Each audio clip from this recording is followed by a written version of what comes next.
வருகிற ஜூன் முதல் வாரத்தில் தமிழகத்தில் பெரும்பாலான இடங்களில் கனமழை பொறுத்தவரை மிக தீவிரமாக பதிவாகும். இந்த மே இறுதி வரை பகுதியான மழை பொழிவு மட்டுமே நம்ம எதிர்பார்க்க முடியும்.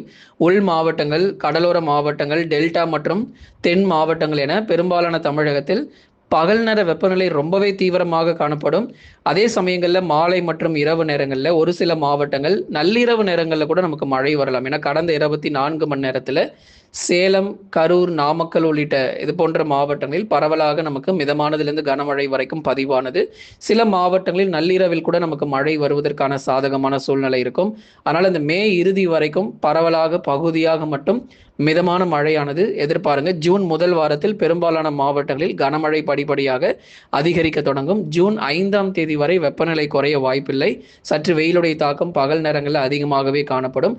ஜூன் 2வது வாரத்திலிருந்தே கணிசமாக வெயிலுடைய தாக்கம் சற்றே குறைவதற்கான வாய்ப்புகள் எதிர்பார்க்க முடியும். பருவமழை பொறுத்தவரை கண்டிப்பாக இந்த ஜூன் முதல் வாரத்திலிருந்து தீவிரமடையும். கேரளா மற்றும் கர்நாடகாவிலும் மிக கனமழை பொறுத்தவரை மிக தீவிரமாக பதிவாக வாய்ப்பு இருக்கு நண்பர்களே. முழுமையான வானிலை அறிக்கை தெரிஞ்சுக்கணும் அப்படின்னா தினந்தோறும் காலை நேரங்களில் கொடுக்கக்கூடிய வானிலை அறிக்கை கேட்டு பயன்பெறுங்க.